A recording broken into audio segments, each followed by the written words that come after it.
The following program and contents, including the views and opinions expressed by the host and any guest speakers, are solely for informational and entertainment purposes. The views and opinions expressed are not endorsed or supported by rel-mar McConnell Media Company, the X Zone Broadcast Network, their employees, affiliates, or advertisers. The host and guest speakers are solely responsible for their own perspectives, and their views do not reflect those of rel-mar McConnell Media Company, the X Zone Broadcast Network, their employees, affiliates, or advertisers. The information provided in this program should not be considered as professional advice or as a substitute for professional consultation. Listeners and viewers are encouraged to form their own opinions and seek independent advice when necessary. rel-mar McConnell Media Company, the X Zone Broadcast Network, their employees, affiliates, and advertisers hereby disclaim any liability for any claims, damages, or losses incurred as a result of the information presented in this program.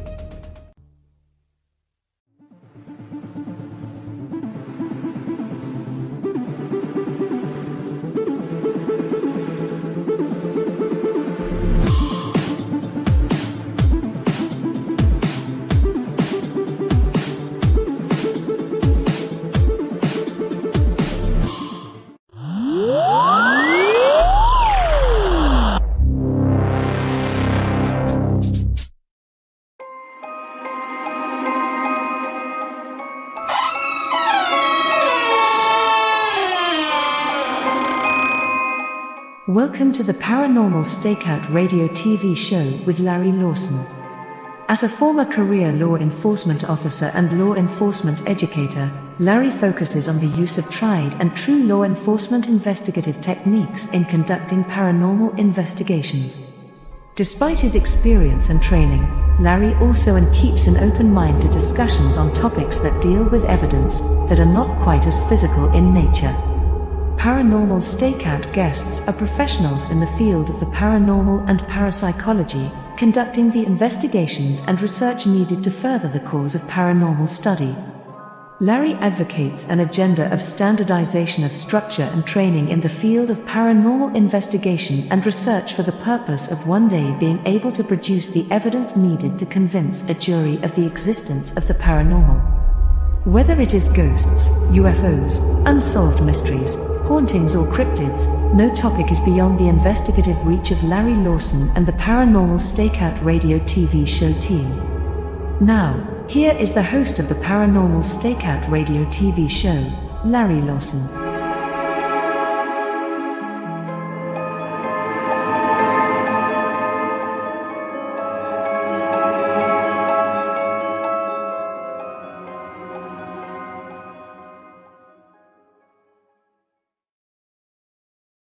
Hello, everyone, and welcome back to Paranormal StakeOut. I'm your host, Larry Lawson, coming to you from beautiful Vero Beach, a place where I like to say the paranormal and the tropics collide. Also, the home of the of Indian River Hauntings and the Florida Bureau of Paranormal Investigations. If you'd like to find out a little bit about what we're doing there, please visit our websites at paranormalfbi.com or indianriverhauntings.com. You can also check us out on YouTube at Indian River Hauntings 2341. But most importantly, on the X Zone Radio and TV network, you can find me at paranormalstakeout.org. If you'd like to send me a note, ask me some questions, have something you'd like me to bring up at the beginning of each show, you can get a hold of me by sending me a message at ghostguy@paranormalstakeout.org. So check us out and let me know what you think. You know, tonight is kind of an exciting show. I've been looking forward to it. This is one of those times where we're going to be able to discuss not only science, but the spiritual at the same time. So my guest tonight, Mark Fiorentino, he's an author who's been obsessed with Einstein's unified theory ever since hearing about it at the age of 10. He worked for many years in the high-tech industry, including IBM and Harris Corporation. He has now retired and is an author.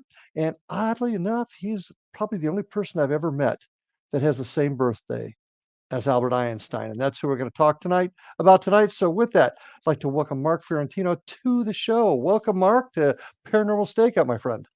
Hello, it's good to be here. Thank you, Larry. Yeah, I mean, lots to talk about. I mean, one of the things I like to do in this show is combine the scientific analysis of the spiritual world, and I think what you do is a terrific way to do it. But my audience, I'd like to get them to know you a little bit. Tell them a little bit about your background, how you got into this field. Yeah, started at the age of 10, was going to catechism classes, and the nuns asked us to find a saint on our birthday. And that was in 1965, and there was no internet then. And so finding that was not so easy. All you had is a calendar and what other people might know. I asked my parents. They weren't familiar with any saints. I went over to the calendar, and I still remember doing this, going over to the calendar on the kitchen wall and looking at my birth date, and I saw Albert Uh-huh. Einstein's name there. Yeah. So from there, I went to the encyclopedia and started reading about Einstein, eventually unified field theory, fell in love with that and fell in love with science. And from that day forward, I started studying everything I could learn about the unified field theory, thinking certainly in my lifetime I would read that somebody solved the problem. And I waited and I read and I waited. And I guess in the end, the person I was waiting for was me because I wound up doing it in my retirement years. I wrote a book, 4 years in the writing, and went through and worked on and found the math to explain what gravity is, and so that's included in my book now. But through all those years, there were many incidences, psychic incidences, that kind of was pointing to something big in my retirement. But I just kind of drifted along and did my thing all the way up until my retirement time. And there was some successes I had at IBM with mathematics, making discoveries there that said, hey, you have a shot at doing it. And that was in the year 1993. And from that time forward, I started studying with the purpose of maybe someday writing a book or something of that nature. So that's how we got here today. Mhm. Well, a lot of folks are familiar with obviously Albert Einstein, his general and special theories of relativity, but the unified field theory, explain what that is to us. It was a grand idea. It was the correct idea. And basically, it's this: electromagnetism and gravity emerge as aspects of a single fundamental field. So, to put it in even simpler terms, basically they had this idea that there was this one field, they called it the ether or space. And that was a Mhm. real thing, considered a real thing back before the year 1905. All the way up from Newton's time until then, they thought for sure there was an ether until they had this one experiment that they thought disproved its existence. That's an error that's in history that I had to correct. Um, that would be the fundamental field. In the other fields like magnetism, electrostatic field, and gravity are just deformations of the quasi-elastic solid, which was the fundamental and is the fundamental field. So you twist it this way or that way, you expand it or you can contract it. Those are the forces that we see. Action at a distance comes through these slight deformations of the quasi-elastic field. And I should, for the people who don't know what that is, quasi means if I go out in the outer space and I hold the magnet out there, field wraps around it, the space bends to the shape of the magnetic field. I remove it, it snaps back into place. Elastic means it can be stretched and pulled in slight deformations one way or the other. And Mhm. solid, that's the tricky one, just simply means something that is continuous. It is not made of parts. So that's what the unified field theory is. They wanted to reconnect electromagnetism, electrostatic field, and magnetic field, and Okay. somehow find a way for it to connect to gravity and make the gravitational field, which I've done. It's in my research paper on ResearchGate. I Mhm. found the way, the causal nexus of gravity, where it comes from mechanically, and it's nothing but a contraction of space. So kind of help this old cop here, this old flatfoot that may not be quite at that level with you. You're talking about you've got the magnetic field, electric field, but this you're talking about one other extra field in space that is actually connected to magnetic field. Am I getting this right? All the fields are just bendings. Like gravity is a bending of space. That's what Einstein proved with his last Okay. set of field theory field equations. Just Hmm. a slight bending. What I've confirmed is that bending is a contraction. And he even confirms this. I don't know if I want to go there, but Well, how did you confirm it? How were you able to confirm it yourself? I know um, you're in the I electro. looked for Einstein. I did a lot of research. Thank God for the internet. I could shoot across the different parts of the internet to find documents, and I looked for a particular anywhere where he would say the words contraction in gravity, Mhm, and I found that eventually in a document from Amir Excel's book called God's Equation, in which he talks about Einstein's happiest thought. And in there, Einstein mentions through something called the Ehrenfest paradox. I can explain it to you if you want. If you want, I'll give you a quick shot at it.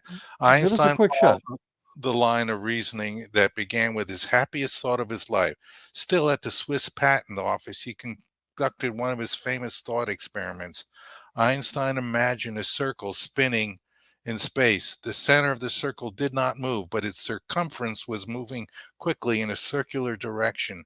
Einstein Mhm, compared what happens in several reference frames, a standard tool he had used in developing the special relativity theory.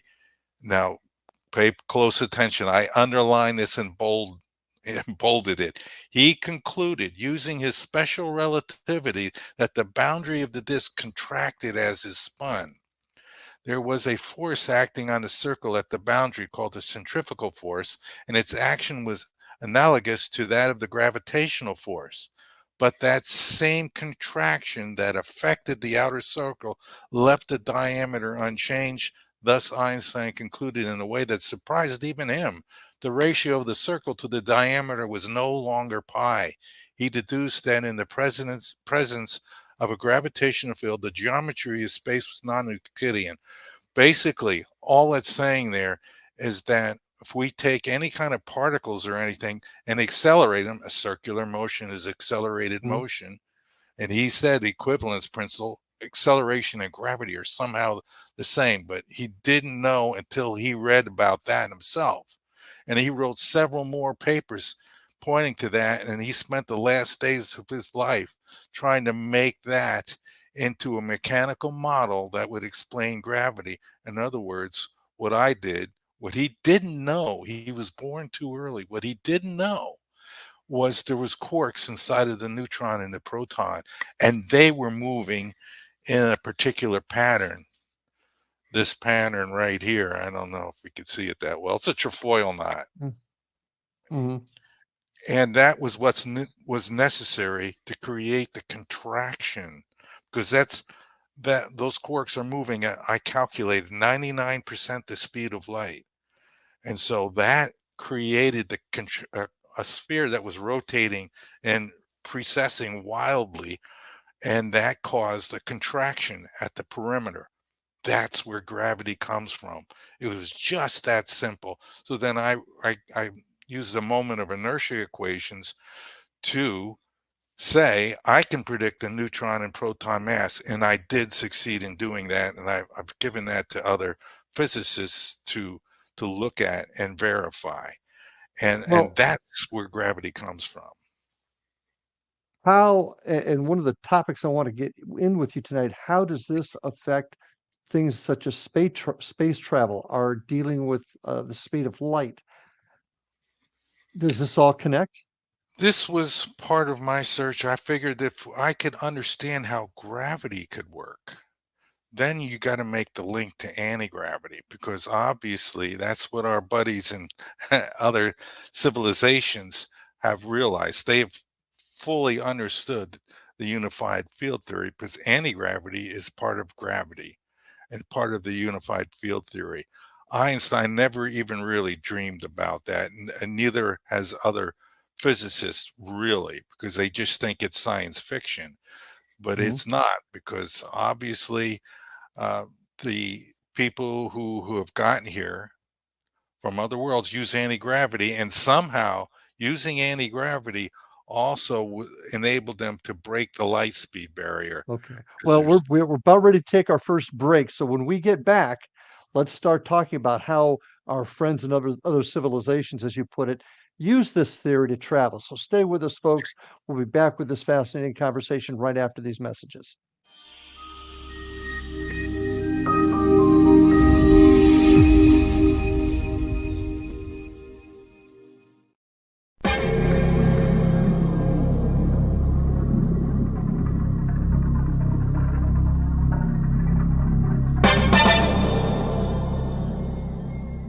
Are you ready to dive into the mysteries of the unknown? Tune into the electrifying X Zone radio TV show hosted by the one and only Rob McConnell. I'm Rob McConnell, and get ready for a mind-bending journey through the unexplained phenomenon that surrounds us all.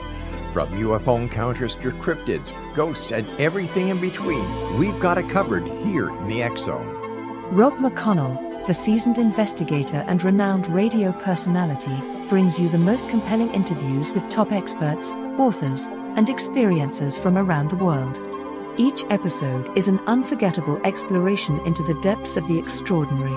That's right, X Zone Nation. Join me every week as we open the door to the supernatural and explore the strange and amazing stories that will leave you questioning everything you thought you knew. And it's not just radio anymore.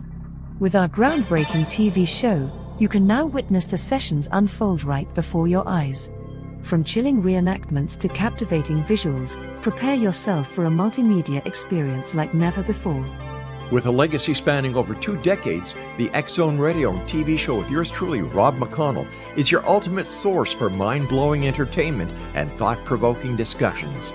Join our growing community of truth seekers as we continue to unlock the world's mysteries. So, why wait?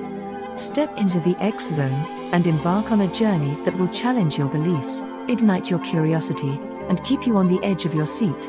Remember, X Zone Nation, the truth is out there, and it's waiting for you right here on the X Zone Radio and TV show with yours truly, Rob McConnell. Don't miss a minute of the action. Tune in now on your favorite radio station or visit xzoneradiotv.com to join the adventure. The X Zone Radio TV show with Rob McConnell, where reality meets the unknown. The X Zone Radio TV show, unraveling the secrets of the universe, one episode at a time. For more information, visit www.xzoneradiotv.com.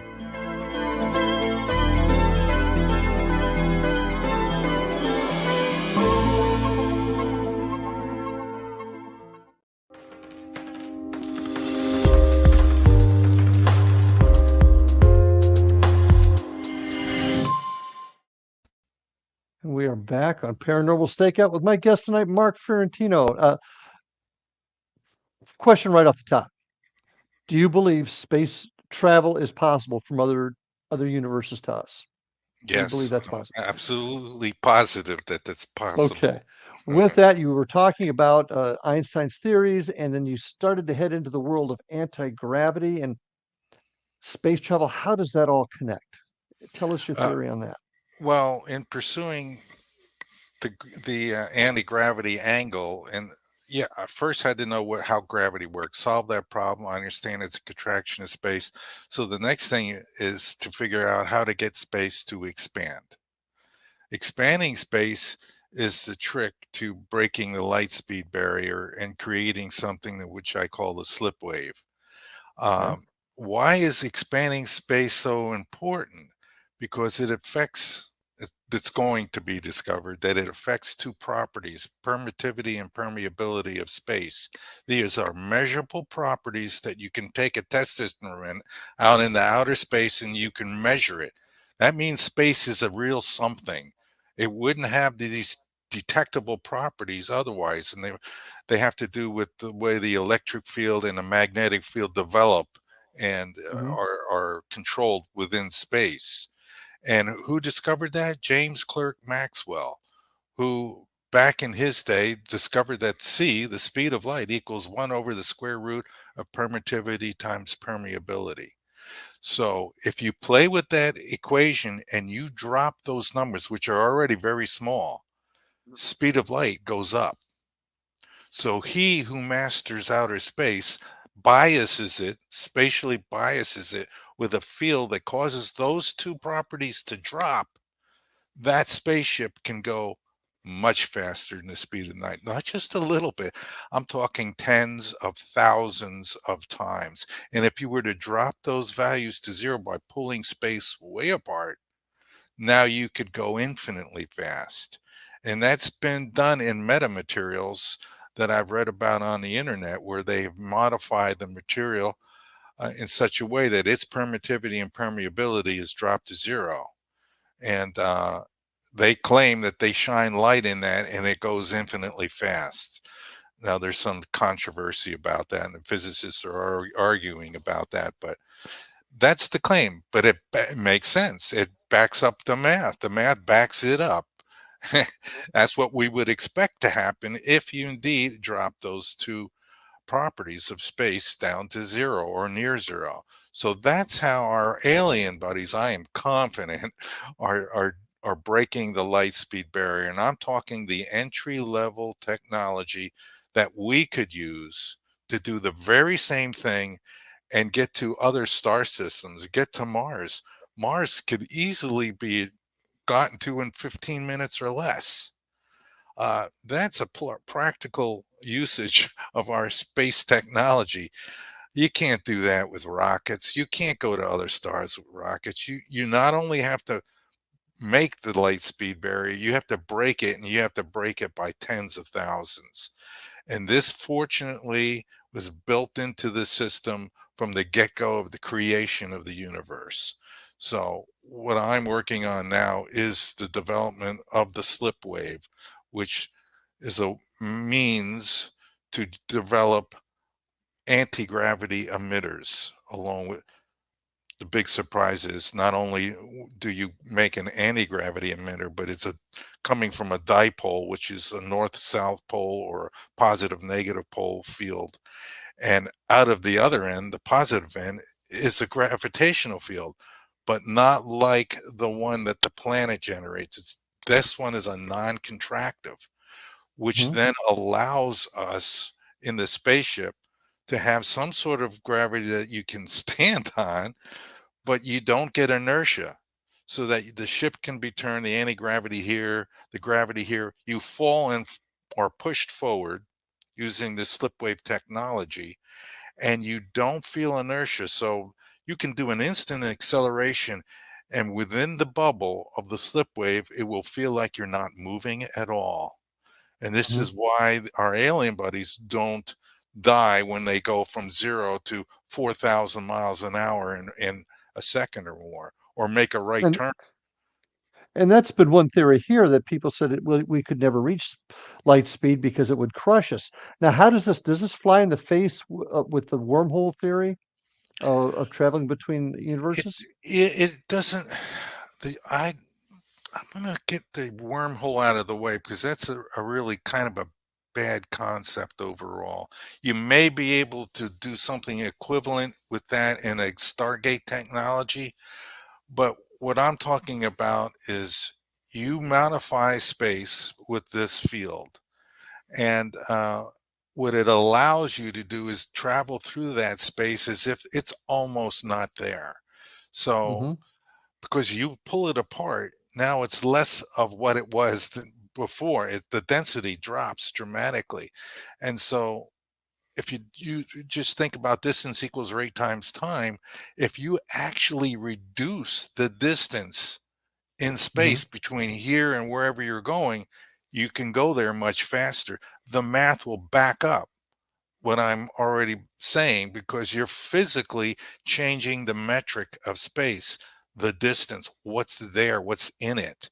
And that's the key to breaking the light speed barrier, and that's the key to going at whatever speed you need to. And that's the way I think our alien friends are doing for the most part. I'm sure there's more advanced technologies that use stargates, that use interdimensional travel. We're talking Okay. civilizations that are millions of years ahead of us. I'm just sticking to the technology that we can possibly build, electrogravitic model mainly. There's a Mhm. magnetic model, but that's much more difficult to build. Uh, and I'm working on the program that allows us to design these crafts like the Fluxlanger that Mark McCandlish has talked about. Well, I know how to design and build that now. Now have without how to ask this question. Do you have an outlet for your work? I guess is what I'm trying to say is, do you have some place where you can take these theories where they can be manufactured, for lack of a better term, and put it Oh, into use? no, I have no connections there. I work alone. I've always worked alone. I'm hoping at some point there is one person that I know of who's interested, and I'm going to give him the information. I'm not really worried about getting a patent or anything. I know that we need this technology. Why do we need this technology? Because I know our Earth's core is unstable. And at any time, there could be massive earthquakes or massive volcanic activity that could pretty much end life here on Earth. So we have to, we will not be safe until we have the technology to bilocate to another world. And the sooner we Interesting. get that done, the better. Because there's Okay. certain things I've discovered about the core of not only this planet, but of the sun, all other planets and stars. There's a basic ingredient that mankind is not aware of yet. And it How has have to you discovered that? Well, when I was writing the book, I went into the cosmology theory using the theory of super relativity, and I Hmm. discovered that star formation, planet formation doesn't make sense the way it's explained today, which is basically this. Somehow, the gases in outer space hydrogen get twisted into a knot, then compress, and then, get immensely dense and start fusion. And I says, this makes no sense because the gravitational force is many, many values, powers less strong than the electromagnetic field. So the hydrogen particles that are in outer space are never going to compress with gravity on their own. There needs to be a gravitational source. And the physicists know this and they dance around it and say, well, somehow it just happens. But their evidence demonstrates exactly how it happens. All stars are formed with something called a neutronium sphere, a rapidly spinning device made of nothing but solid neutronium. Where did that come from? The Big Bang. How do I know it's there? All their evidence, and I'm talking about astrophysics, every time a star blows up, what's left is a neutron star or a black hole, which is, in my theory, just a super dense neutronium sphere. And instead of assuming that it was there already, they've made up the idea that the explosion created the neutronium sphere, and I'm saying no, it was already there. It was what formed the star in the first place by gathering the hydrogen, pulling it in, compressing it, and starting the fusion process. Unfortunately for us, I believe planets are created in the same way and create all the elements. That's why we have all the elements here on Earth. They didn't just fall Hmm. out of the sky. They were No. manufactured right here. And it needs to be that way in order for this system and other systems to develop life, because you need all the elements. You just can't have a few. You can't expect them to fall from outer space randomly, somehow getting all the elements and be. They were manufactured here. It's a part of the intelligent design process. So this is You'd where said we're something, at. and you'd said something earlier that caught my ear, and I wanted to ask you to expound upon it. You talked Okay. about almost an intelligent creation of the universe. You had Yes. made mention of that. Getting close to our break, but if you can just give me the basic concept theory that you have on this all being created from one area. What is that? Well, I didn't just, yeah, my theory uses the idea of intelligent design. Uh, I know for sure there's a God. I know that for sure there's a Jesus, and religion is a vitally important thing. And it could be any religion. The aliens have a universal religion. God is a universal being, and we tend to think locally, but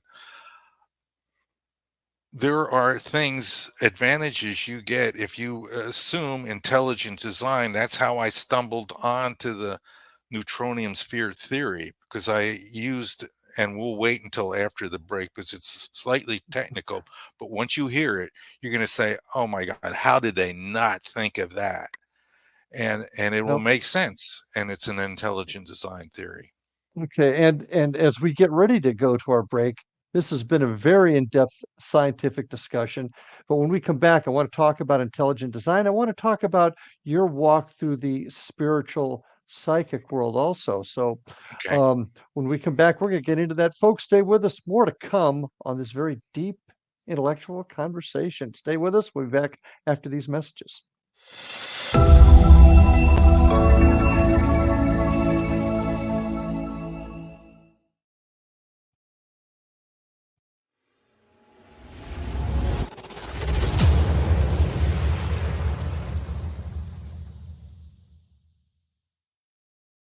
So I was watching the X Zone TV channel last night when I was abducted by aliens, and they kept repeating to me over and over again, simultv.com, simultv.com. What's simultv.com? That's what I asked them. They had it written on the side of their UFO. How do you spell that? UFO. No, I mean simultv.com. simultv.com. simultv.com. Right. simultv.com. Interesting that you were abducted by aliens in a simultv.com UFO last night. Oh, yeah? Yeah. Now that you mention it, I remember now last night I was awakened from a deep sleep. My great-grandmother was standing there. She said she'd come from the hereafter to tell me about simultv.com. She even spelled it out for me. simultv.com, sonny boy. simultv.com. simultv.com, sonny boy. Wow. Yeah. Guys, you'll never guess what my psychic guru just told me. simultv.com. Exactly. Are you guys psychic too? Of course. We all know about simultv.com. simultv.com.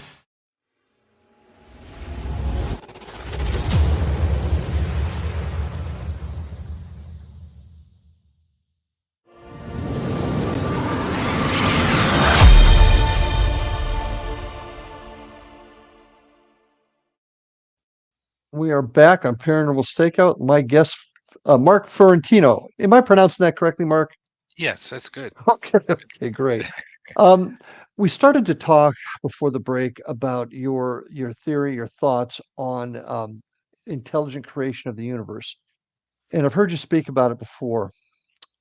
Kind of go back into that theory, and then from there, I'd like you to move on into your introduction as a youth to the paranormal side, the spiritual side. So if we can start with your belief on the creation of the universe, we'll move from there. Well, I assumed something immediately. There was something suspicious in physics. There's a little known phenomenon about the neutron. If you take a neutron by itself and put it into outer space within 15 minutes, it's going to break down and turn into a proton and an electron. And so, well, what's the big deal there? That's hydrogen. And I says, what does the universe need when it starts up in the beginning? Lots and lots of hydrogen. So now I say, what if I assume, as physicists think that's just a random thing that happens? They don't, the energy's in this, and they have all these kind of like mathematical explanations, but they don't know why the neutron does that in that particular situation. In other situations, the neutron will stay stable for billions of years when it's combined with other protons or other neutrons. That, I say, is no accident. That is a clear case of intelligent design. So I assumed that that was done in the beginning so that the neutron, there would be I'm assuming now there's going to be a large sources of neutrons coming from somewhere, because that's the basic building block we need to assemble a new universe from the Big Bang. So then I went and said, oh, well, I'm pretty darn sure that black holes are just super dense neutron stars. So 8 solar masses or more, it becomes a black hole. And when those stars blow up, there's a black hole there. But I'm saying that was there in the beginning. It's what gathered the gas and created the star. So in the beginning, there was a supermassive black hole made of nothing but neutronium. It blew open, neutronium plasma comes out, gas. Within 15 minutes, it starts converting to hydrogen, just what's needed to build the universe. And along with it was spheres of various sizes of neutronium, and they're all spinning, which is perfect. You need them to be spinning so that frame dragging technique will gather the gas, but not blend it right to the hard surface. It will crush it and then start stars building. It just needs to go into gas clouds and gather them. And so all of the galaxies have these large black holes in the center. They're spinning around. All the stars are spinning around that from the frame dragging technique. And it explains everything. All the creation of stars, everything comes from the beginning where there was just nothing but neutrons. And so that's part of and where did that come from? The Father. Father God, as Jesus has called him, our Father who art in heaven. So, and people get upset if you bring religion in, but I can tell you from having many encounters and a lot of study with near-death people, that issue keeps coming up, the creation issue, and God says, I did create this. And I could give you specific words that he said to Father Rick Wendell on this subject. And it confirms what many others have heard from God on the other side. Who's Father Rick Wendell? Father Rick Wendell is a man who became a priest. He wasn't a priest at the time of his near death, but his near death experiences changed his life, and he became a priest. He's on my website. I have a little video of him. He was on YouTube. And basically, he says all of this three-dimensional world is within God. There is nothing outside of God. Everything within this physical universe has to correspond to laws, and God set those laws. They are immutable as God is immutable. None of this, what we see and experience, is an accident. It is intentioned by God. And I use those words, the power of intention, throughout my book. We're going down to the very core of reality. And either it just popped out of space from nowhere, or there was a creator. And the creator is telling people in near-death experiences, I did this. And you guys need to get on board with, know that. And that's important knowledge for all of humanity and for any species anywhere. So that's part of my equation, spiritually speaking. The other thing is I did have encounters with psychics when I was very young and throughout my life. And the first psychic that I saw, Martha McKay, mentioned something not to me directly, but to my friend that came in after me. And there was a reason why. At Casadega, that's right. Yeah. And there was a reason she did that, because she didn't want me, or they didn't want me, asking questions about it. And when we got in the car and we drove off from Casadega to Daytona Beach, he mentioned that she said, boy, someday you're going to make a great discovery and you're going to be world famous. I says, I wonder why she didn't tell me that, because that's kind of an important point to leave out. Slightly. And yeah, well, then after that, 5 more psychics kind of confirmed it over the years. There was something big coming, and that's when I started studying more near-death stuff and come to realize that all people come to this earth with a life plan. And so I've kind of stumbled upon mine by listening very closely to what they've told me over the years, and I've kind of Mm, put it all together as a bunch of clues mm. that are basically saying you came really primarily to do what you're doing right now, and to do this math and to do this science and to talk about bringing religion and spiritualism and science back together again, because science really comes from religion. And I agree with that. Now, just for folks, in case you don't know where Casadega is, it's this little spot north of Orlando, Florida. It's I don't know if you can explain it yourself, Mark. It's a spiritualist Capital of town. the world. Yeah, and Yes. it's quite an interesting place. But Yes. your concept here intrigues me because it comes makes me come to think of a term that I've used several times in the show, the collective conscious, or that everything is wrapped together into one. Right. Is that kind of where you're going with this? That Yeah. because you mentioned there's no coincidences, which I personally believe also. There's synchronicity as well as Right. there's no coincidence.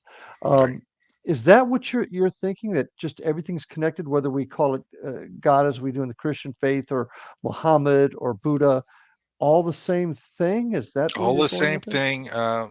There's been cases where people have died simultaneously. In one case that I read, a Christian, a, a Hindu, and a Muslim were struck by lightning. They all went up the tunnel together.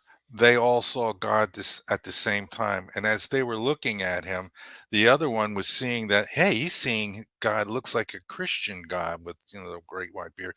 And the other one's Mhm, saying he's seeing the well of souls. And the other one's saying he's seeing Krishna. They all could look at each other and confirm that the other one was seeing the God as they expected him to be, mhm, but it was one in the same. And God really, as I come to understand it, is not that worried about which version we have. He wants a personal relationship with each and every one of us. The religions are just a road to get to that destination. Like there are many roads that go to New York City. You could take any of these roads and still get to New York City. It's the same thing with God. Uh, it's a universal being, and we need to start thinking bigger, and that we're not the only people in the universe, and we're not the central part of the universe. We're not. We are that's just one little speck amongst billions and billions, an infinite number of other worlds and universes that are out there. If God could create one universe, why not two? Why not 10? Why not a million? Why not a billion? So what I'm saying is that what we're experiencing now has been likened to like inside of a shared dream of God, inside of the mind of God, so that everything that's created really comes from the super consciousness. And then we are all connected. And many people say that when they get to the other side, they're connected to everything. They have knowledge of whatever they want. There isn't anything that's not knowable once you're back in the spirit realm. mhm. It's a bigger picture than any of us have imagined. And I would agree with that. Now, getting back to the psychic connection on this, because I know you had the experience in Casadega. I believe you had another experience where you were actually connected with your mom. Um, Yes, definitely. That's how I got the evidence that I know for sure there's an afterlife and we don't die. In that particular experience, I was living in Charlotte with my first wife at the time, and for various reasons, it was recommended that we go to a psychic there in Charlotte. June Riggs was her name. She actually lived somewhere here in Florida at the time, And we met her in her hotel room, and almost immediately after we started talking, she said, and I was just sitting there just taking it in as I usually do. I say as little as possible because I don't want to lead them on. Mm. And she says, "Your mother's here." And she says that she's been sitting in the golden yellow chair in your bedroom and when you've been praying to her and asking her to sit there. And that's exactly what I did. I mean, only I knew that. I didn't even tell my wife. I would say my prayers at night. My mom had passed away, and I would try to have a conversation with her about my day and everything. And I would invite her to sit in that chair. So that's evidence, rock solid evidence that I know happened and for sure. And so what I'm telling everybody else out there, you could take this to the bank. Your parents, your family, your friends, they don't die and disappear into oblivion. They live on in the spirit realm, heaven, and that's part of this process that we're going through here. Well, we're about ready to take our last break, and when we get back, we're going to talk a little bit more about that. So, folks, stay with us. We've got one more segment coming. Please stay with us, and we'll be back right after these messages.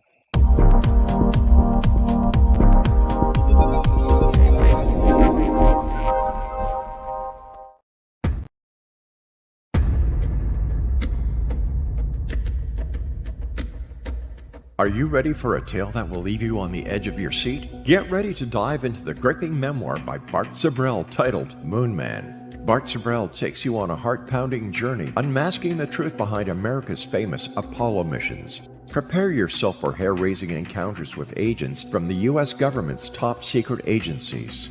In Moonman, Sibrel fearlessly reveals his real-life espionage adventures, shining a light on one of the CIA's best-kept secrets. Brace yourself for shocking revelations, including Sibrel's discovery of privately recorded audio exposing an Apollo astronaut's chilling plot, a plot orchestrated by the CIA. That's right. As Sibrel unveils this groundbreaking evidence, it becomes clear that there is much more to the Apollo missions than meets the eye. Could it be that we've been deceived all along? Moonman is a gripping page-turner that challenges everything you thought you knew. It's a mind-bending journey into the unknown, where the line between truth and fiction becomes blurred. Don't miss this opportunity to uncover the secrets hidden for decades. Let your curiosity guide you as you join Bart Sibrel on his quest to find the truth. Moonman, available now at Sibrel.com. That's Sibrel.com. Prepare to have your beliefs shaken to the very core.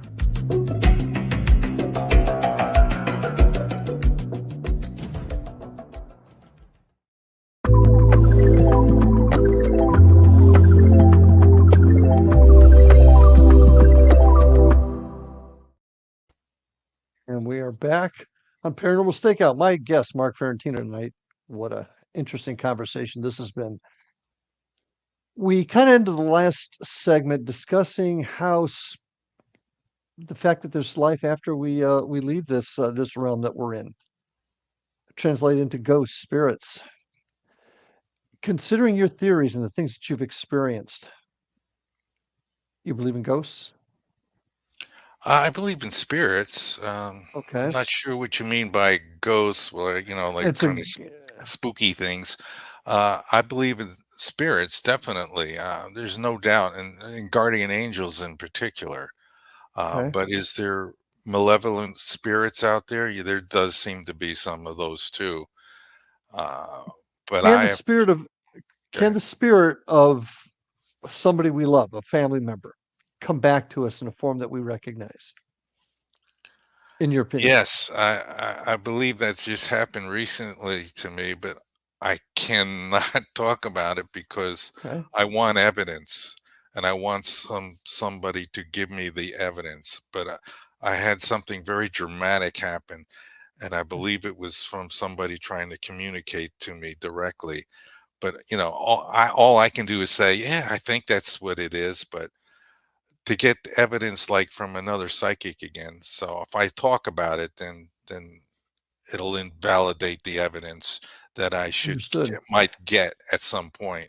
And evidence is what we're searching to prove all of this beyond a reasonable doubt, as I would say in my But I have formal other position. evidence. I have direct contact with spirit beings during my divorce time, the first 7 years after I got divorced many years ago. I was visited in my bedroom at night from prayers. I mean, I was in desperate bad shape, and they came to me and proved that they were there, in a beautiful way, Mhm. and an inspiring way, and a comforting way. And I needed that more than anything because I was on the edge. I was in a wreck Okay. of a human being at that point. And that seems to be the time when these things happen to us. I've even had And my life saved by, directly by a voice that spoke to me. They prevented me from getting into an automobile accident that most assuredly would have taken my life had I been hit head on, as I might have been had I not been warned. and that is an issue, Mark, that is important to me because a lot of us have had experiences, and certainly for millenniums, for generations, people of every socioeconomic level, uh, profession, have had experiences. And those Yes. of us that have had, we know what's real, but we have not yet reached a point where we can prove it. So I guess what I'm wanting to find out from you is your theories, your studies, your work has gotten us to this point. Is that going to provide the proof for us in the future, do you think? Um, Or I've how close given do you think this we are? I've I've given this a lot of thought in getting the proof that a physicist would need. The problem is that their thinking, it's more than just needing evidence. It's their very thinking that is programmed in such a way is that it excludes even any evidence or possibility of evidence that could convince them that there's a spirit realm. But you know what always does? What always takes the most devout atheist and turns them around? Mhm. A near death experience. Like Howard Okay. Storm uh, was teaching at, I believe it was not Harvard, Yale, and he was an atheist. And most of the professors there are, but he had a near death experience, and he got enlightened in a hurry. Mhm. And there's nothing like personal experience to convince even the most skeptical skeptic that things are different than they thought. And maybe what we're going to get eventually, because we're getting right now, as I see it, there's an army of people coming out of the woodworks, having near death experiences and getting on the internet and giving us those examples. The evidence is just flooding in. Now, they would all have to be liars for this not Mhm. to be the case, and it's just not so. And that's my point too. Unless there's a huge portion of the population that's crazy, or a huge portion of the population that are charlatans, there's got to be some answer to this. And going back to taking this all the way back to the unified theory, do you see this all being connected through that theory? Through Well, the if imagine this, imagine somehow somebody backs me up in authority, some physicist, some scientist somewhere. I mean, that's the key, the doorway that gets you in Mhm. to.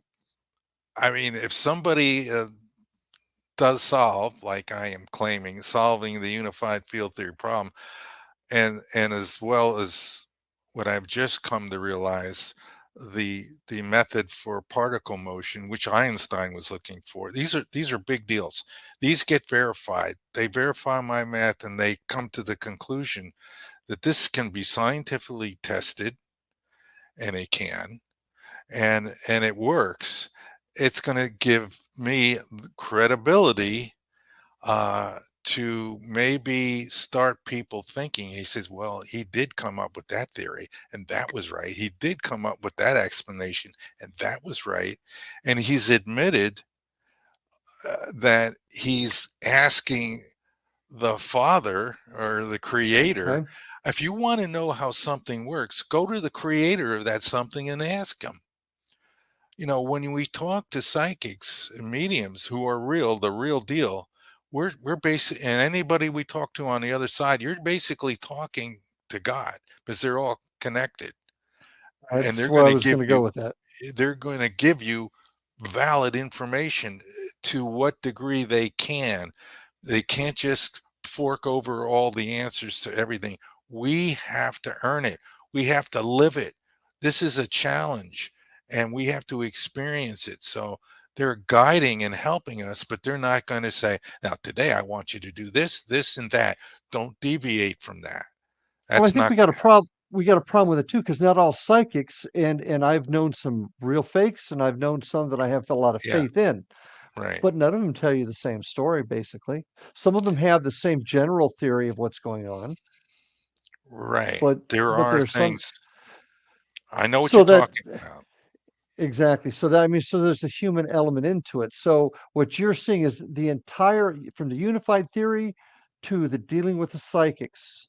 That all comes from the Father or the greater being. Right. Yeah. That's what this all boils down to. This is all a part of an exercise. Um, it's a much bigger picture than we'll be able to express tonight and really get out there. We could just hopefully give the people out there the idea that says, hey, I came from that place too. And I Mhm. have a mission. Everybody does.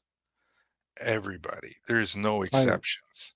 And just if they could start thinking along those lines, and you want to start working on what you came here to do, whatever that is, and it's in your heart mainly, and you have to keep working toward that. It's different for everybody, but as long as you agree to work with God, then you start getting all the help. I said, okay, he's on board, and we can mhm. start giving him information.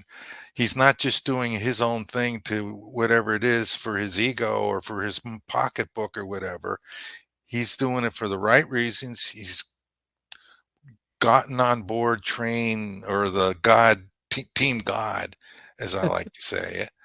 And But and that's where I want to be. That's where but everybody should. until we and you're right, if folks that have had experiences, you can't take away or change what they've experienced or what they believe. But until we reach a point where we can provide evidence, and I don't know that we'll ever get there. It is my fervent belief that we will if we keep trying. But wherever the evidence takes us is where we have to go, Well, and we need the evidence to do that. maybe if we ever get to meet the aliens, that's a good question for them because they realize there's a God. They don't question that, as far Yeah, as I know. I was going to ask you that. So, you had any personal experience with aliens, with extraterrestrials? I've interviewed people that I thought were the real deal Okay. and in-depth interviews and ask them some of these questions. And without a doubt, they say they believe in a universal God, a God that Mm. is everywhere and is caring and connected to everything. People Well, have no idea the power of that God. that's another thing, and that's another thing I've run into too. Is you talk to folks in the UFO community, and you can't really oftentimes get the same description or stories from them. They're all Well, they vary maybe, quite a bit. yeah, maybe somebody's telling the truth. Maybe some of these people are making it up. You know, No, I don't know. no, but That's part of the challenge that we got to go through with in the UFO it is community and the spirit all the guide. communities, and Yeah. when we close our minds, when we close our minds and don't look for the other possibilities, just because, then we'll never learn and go forward. Um, in Right. our last couple minutes together, how can folks find you, Mark? Your website and tell them. Yeah. www.super-relativity.com. Super-relativity.com is my website. You can see some of my videos there. I also have a YouTube channel. You can go find me there. There's a link on my website to take you straight there. It's got some of my shows like this on there that people gave Okay. me permission to copy. Um, I got links to my 2 papers that are on ResearchGate, and I'm going to be uploading a third, hopefully here in a couple of months, which will have the method of building anti-gravity emitters. Okay. Very important work, and it also explains what Einstein was working on, which was the way that particles move, the method. Excellent. And as we begin to close out too, I just want to make mention to everybody, check us out at paranormalfbi.com or indianriverhauntings.com. Again, you can also check out what we do on YouTube at Indian River Hauntings 2341. Don't forget, check out all the great programming on the X-Zone TV and Broadcast Network. Great shows on there. And you can get a hold of me at Ghost Guy at paranormalstakeout.com. And also check out all my shows at Paranormal Stakeout. I said .com, I meant .org. I apologize. It's Ghost Guy at paranormalstakeout.org, or check my show out at paranormalstakeout.org. So I appreciate it. Folks, thanks for being with us tonight. It was a great show. I want to thank my guest, Mark Fiorentino, for being with us. And until then, take care of yourselves, love your family, hug your kids, and we'll see you on the other side. Have a great night, folks.